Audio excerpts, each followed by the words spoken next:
Y en muchos envíos desde el 2020, 21, 22, yo les he hablado de la Tercera Guerra Mundial, cómo va a ser, cómo se va a organizar, los sueños, las visiones que el Señor me ha mostrado.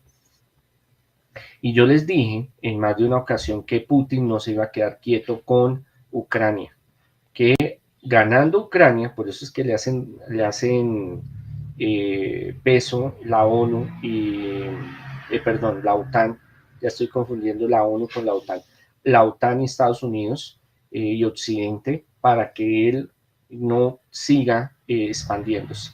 Pero yo ahorita, desde el Señor me mostraba la fecha de junio, desde el 10 de junio en adelante, esto se va a poner candela en Europa y fuertemente, y también otros conflictos como Balcanes, como Filipinas, como Taiwán, China, como eh, Japón, Corea del Norte, Corea del Sur, África, Israel y los que están Irán, Irak, se va a agudizar. Yo ya se los había comentado cuando les dije que Rusia iba a invadir Ucrania y nadie me creyó. Y les dije, a finales de febrero, inicios de marzo se mete Don Putin y a finales de febrero se metió.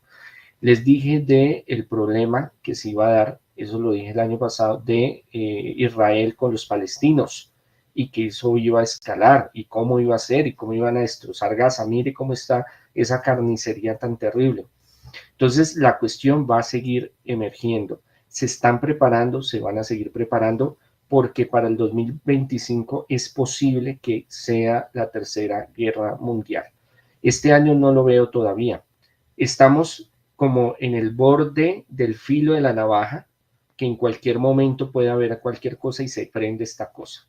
Pero sí van a ver, se van a seguir dando incrementos de la guerra, de lo bélico, de lo salvaje, de lo terrible en Europa, en especialmente con su amigo Putin.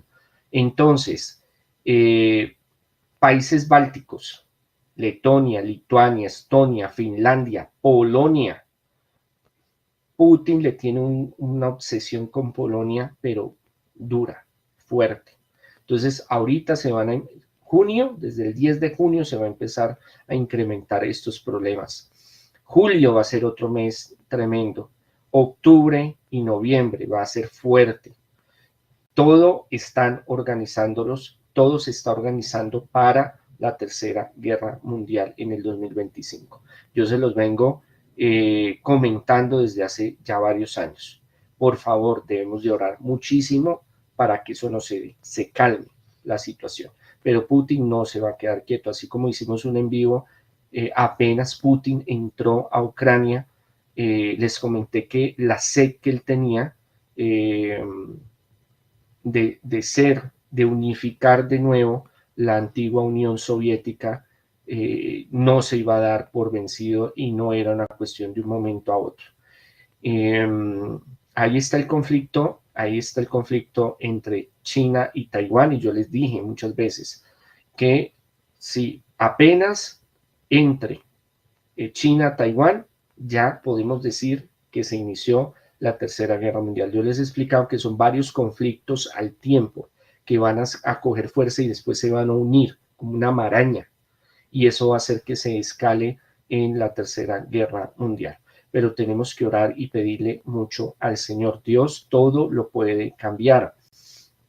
Tenemos que orar y pedirle mucho al Señor. Entonces en el sueño yo veía como en un mapa Putin con varios de sus asesores estaban organizando las estrategias y colocando en, en los límites de varios países equipo fuerte, tanques, misiles, bueno, una cantidad de cosas con el objetivo de más adelante invadirlos. Entonces, países bálticos, Letonia, Lituania, Estonia, Finlandia, Polonia, están en la mira, en la proyección de la mente de este demonio, de uno de los tantos anticristos que hay.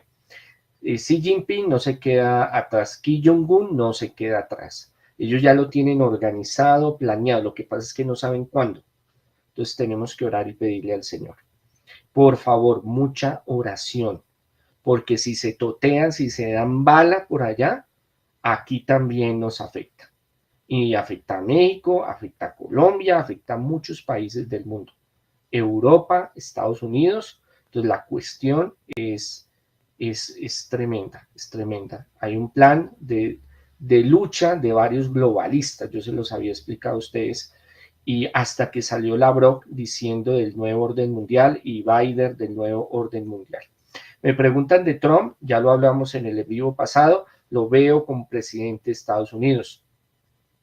Les dije que él iba a enfrentar muchos retos judiciales fuertes, ahí va sorteándolos, todavía faltan unos fuertes, pero todo lo que he visto y sigo viendo es que él es el nuevo presidente de Estados Unidos ahorita en noviembre, los primeros de noviembre. Entonces tenemos que orar y pedirle al Señor, como se los he dicho años anteriores, desde el 2020, yo se los vengo diciendo. Antes de que él se lanzara a esta elección, yo se los había dicho a ustedes de que él se iba a lanzar y que el Señor me mostraba que él iba a quedar de presidente. Entonces tenemos que orar y pedirle al Señor. Ya son 11 presidentes que les he anticipado que ganan.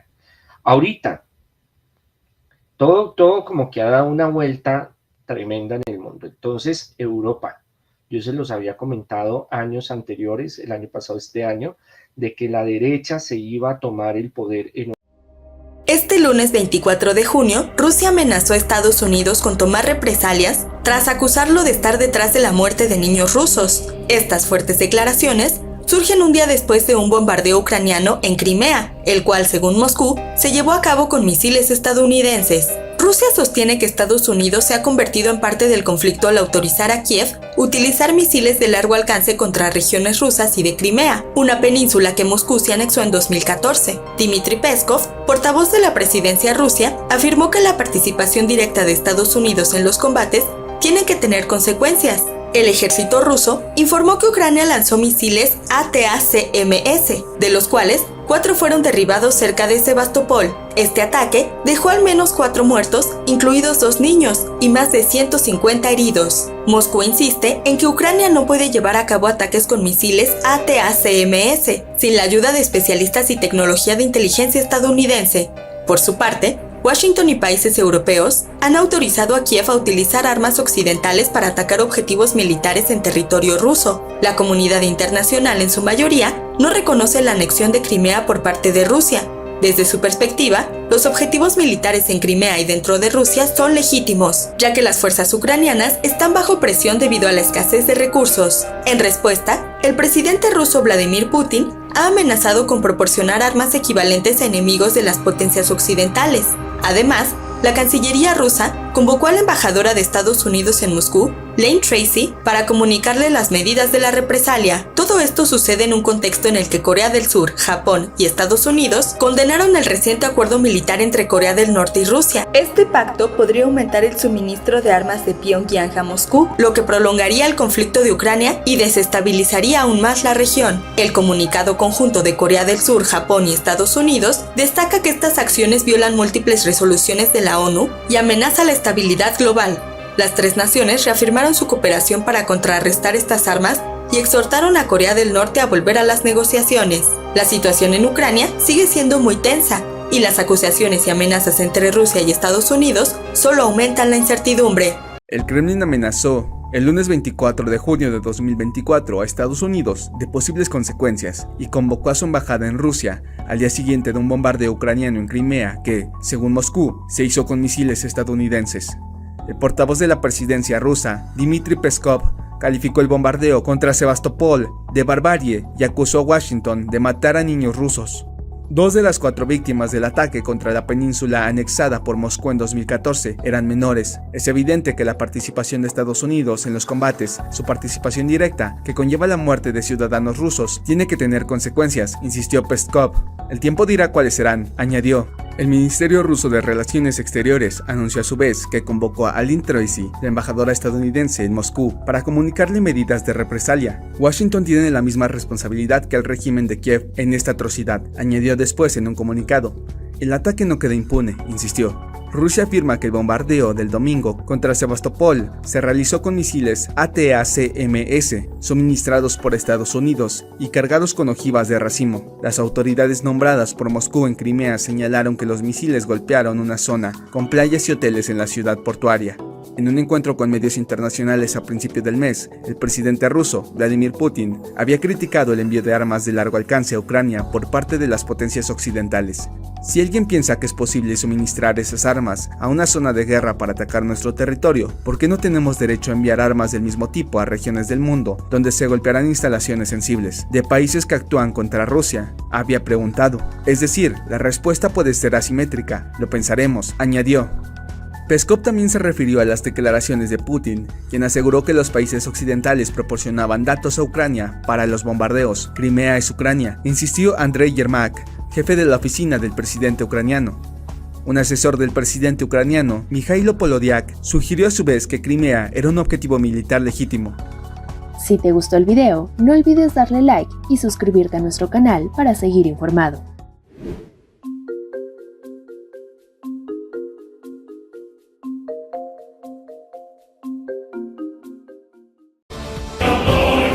Alfombra roja, ramos de flores, un monumental desfile militar, cena con langostinos, banderas en las calles y una orquesta televisada fueron solo algunos de los lujos con los que Corea del Norte recibió al presidente ruso Vladimir Putin. Pase usted, no después de usted. Putin finalmente accedió a subir primero al vehículo e iniciar así su segunda visita a territorio norcoreano. Hace 24 años, Kim Jong-il, el padre del actual líder supremo, también lo fue a buscar al aeropuerto en un acto inusual que representa la cercanía entre ambos países. En esta oportunidad, Putin y Kim Jong-un firmaron un pacto que refuerza más que nunca su alianza. El Tratado Integral de Asociación firmado hoy prevé, entre otras cosas, la asistencia mutua en caso de agresión contra una de las partes en este tratado. Los dos líderes de naciones aisladas del escenario global concretaron una alianza que Occidente mira con preocupación, considerando que Rusia y Norcorea son dos de los países con mayor poder nuclear en el mundo. Empezamos ahora contándoles lo último que se supo en torno a la gira que ha encarado el presidente ruso Vladimir Putin, en donde ya ha pasado por Corea del Norte, ha pasado también por Vietnam y en las últimas horas aseguró que Corea del Sur cometería un gran error si suministra armas a Ucrania.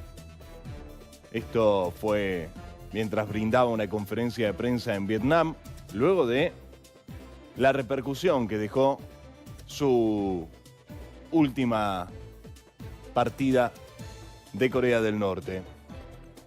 Putin consideró que Corea del Sur estaría cometiendo un gran error si decidiera suministrar armas a Ucrania y que Moscú respondería a tal medida de una manera que sería dolorosa para Seúl.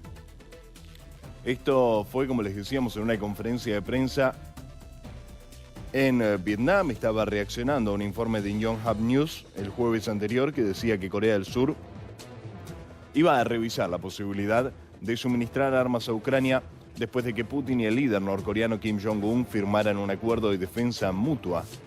El presidente ruso Vladimir Putin se comprometió el jueves a fortalecer las relaciones bilaterales con Vietnam en una segunda etapa de su gira asiática tras su visita a Pyongyang.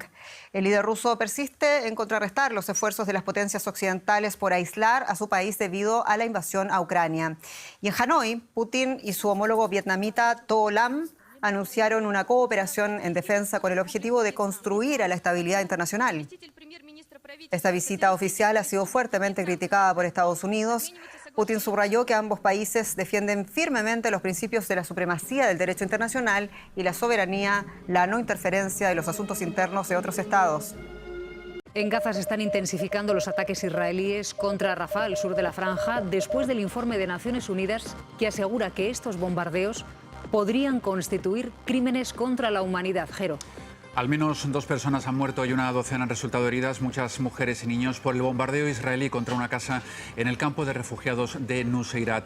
Y otros 11 palestinos han muerto y una treintena ha resultado herida por un ataque israelí que ha alcanzado a un grupo de ciudadanos y comerciantes mientras esperaban a los camiones de ayuda humanitaria a través del cruce de Karen Salom en el sur de la Franja de Gaza.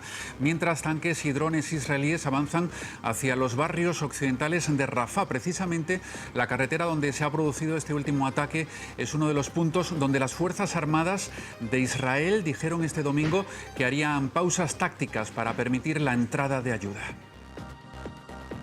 La temida expansión del conflicto se acelera. Israel aprueba un plan de guerra contra Hezbollah, con el que mantiene un intercambio de fuego diario en la frontera con Líbano. Nos estamos preparando para cualquier escenario, dice el ministro de Defensa, que amenaza con la destrucción de la milicia libanesa en una guerra total en la que el Líbano también sería severamente golpeado. El líder chií responde: hay más de 100.000 combatientes y milicias afines dispuestas a unirse. Tenemos nuevas armas y capacidades de inteligencia. Se refiere a imágenes captadas por un dron de vigilancia de Hezbollah que permitirían realizar ataques más allá de la frontera, en el corazón de Israel, y amenaza a Chipre si permite a Israel usar sus bases aéreas. Otro punto caliente es el Mar Rojo. Es el segundo barco que hunden los rebeldes hutíes. Tenía bandera griega. No cesarán las hostilidades hasta que haya paz en Gaza, una tierra completamente devastada en la que, según la ONU, Israel estaría cometiendo posibles crímenes de lesa humanidad. El ejército de Israel es uno de los más criminales del mundo, afirma uno de los juristas de la Comisión de la ONU. Cada vez más acorralado, Netanyahu recibe ahora también las críticas de Agari. No es posible destruir a Hamás, es una idea, está arraigada en los corazones de la gente. Quien piense que podemos eliminar a Hamás se equivoca, dice el portavoz del ejército, que emplaza al gobierno a llegar a un acuerdo para liberar a los rehenes. Con la tensión entre Hezbollah e Israel de fondo, el líder de la milicia chií libanesa, Hassan Nasrallah, ha dado un paso más y ha extendido sus amenazas a Chipre. Y ya hay respuesta de Bruselas, que ha advertido que una amenaza contra Chipre es una amenaza a la Unión Europea. Recordemos que el líder de Hezbollah advirtió ayer a Chipre, ubicada al noroeste de Líbano, que si permite que Israel use sus bases para atacarles, considerará a la isla parte de la guerra. Mientras, Netanyahu vuelve a estar enfrentado con su ejército, cuyo portavoz, Daniel Agari, ha asegurado que erradicar a Hamás será misión imposible. Esto ha desatado la ira del primer ministro, quien ha insistido en que el objetivo de la guerra sigue siendo destruir a Hamás para lograr la victoria total.